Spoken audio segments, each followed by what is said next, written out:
بسم اللہ الرحمن الرحیم۔ آج کی بات میں ہم بات کریں گے تاریخ سے متعلق ہے اور سیاسی تاریخ ہے اور دنیا کی بہت بڑی تاریخ ہے۔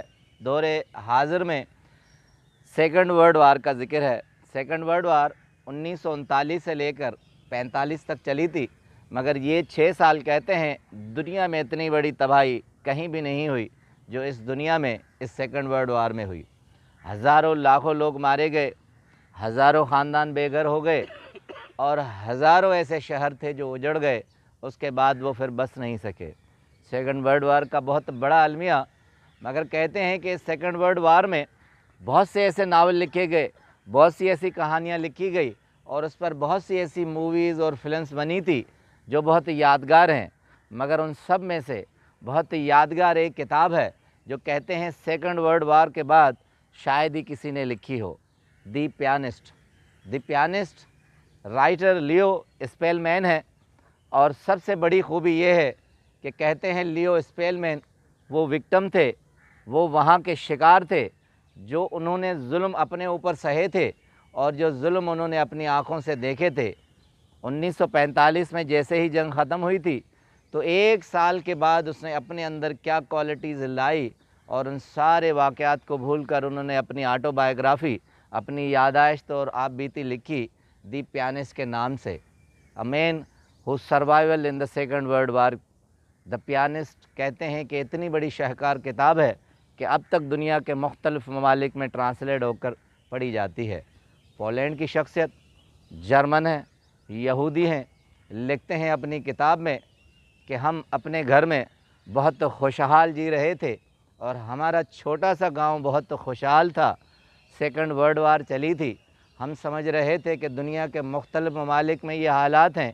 کہتے ہیں رات کو 2 بجے اچانک ہم سوئے ہوئے تھے تو اتنی زوردار دھماکہ ہوا کہ ہم نے جب اٹھ کر دیکھا تو بستیاں کی بستیاں اجڑ گئی تھی، ہمارا پورا گاؤں جل کر راکھ ہو گیا تھا اور ہمیں نازی حکومت کے جرمن فوجیوں نے اس طرح بربریت کے ساتھ نکالا کہ ہم جیسے نکلتے گئے تو ایک قطار سی تھی لاشوں کی، گاؤں میں چند ہی افراد بچے تھے جو ہم وہاں سے جلاوطن ہو کر نکلے۔ اس کے بعد کہتے ہیں کہ پورے 6 ماہ کا سفر تھا جو ہم اپنے فیملی کے ساتھ بتا چکے۔ چیمبر گیس بہت مشہور ہے سیکنڈ ورلڈ وار نے۔ ہٹلر کو ایک آئیڈیا آیا تھا، اس نے ایک بلی کو دیکھا تھا جو گاڑی کے پیچھے سائلنسر کے ساتھ تھی اور اس گیس کے دھوئیں سے آہستہ آہستہ مر گئی۔ تو ہٹلر نے سوچا کہ ایک ایک گولی چلا کر، ایک بم مار کر اتنی زحمت کیوں کی جائے کہ وقت بھی برباد ہو اور اسلحہ بھی برباد ہو۔ اس نے چیمبر گیس کا ایک کانسیپٹ دیا جس میں ہزاروں لوگ ایک کمرے اور ہال میں بند کر کے گیس کو اسٹارٹ کیا جاتا تھا اور وہ وہیں مر جاتے تھے۔ ہولوکاسٹ اسی کی پیداوار ہے جہاں لاکھوں افراد کو مارا گیا تھا۔ اس کے بعد کہتے ہیں لیو اسپیل مین کہ ہمیں چیمبر گیس میں رکھا گیا تھا، میرے والد صاحب کسی طرح سے وہاں بھاگ نکل چکے تھے اور میں بھی بال بچ گیا، مگر کہتے ہیں میری ماں چیمبر گیس سے تڑپ تڑپ کر مر گئی اور یہ لکھتے ہیں کہ وہ دکھ میری زندگی کے ساتھ رہے گا، جب میں جاؤں گا تبھی نکلے گا۔ ہزاروں لاکھوں لوگوں کو کہتے ہیں کھدائی کر کے اس میں ڈالا جاتا تھا اور ایک لمحہ کہتے ہیں لیو اسپیل مین کہ ایسا آیا کہ ایک لمبی سی قطار تھی، ہم سب نے آنکھیں بند کر دی اور بہت سارے دھماکے ہوئے، مجھے بھی محسوس ہوا کہ میں مر جاؤں گا، مگر میں بچ گیا۔ بچتے بچتے یہ پولینڈ نکل گئے اور اپنی زندگی کی عافیت چاہی اور وہ ساری میموریز جو تھی بھیانک اور بربریت کی اپنے ساتھ لے گئے۔ کہتے ہیں بہت مشکل تھا اس سے نکلنا، مگر 1946 1 سال کے بعد انہوں نے اپنے اندر کوالٹی کیا لائی کہ ان سارے دکھ اور تکالیف کو بھول گئے۔ ایک جلاوطن آدمی نے پیانو سیکھا اور وہ پیانسٹ بن گئے۔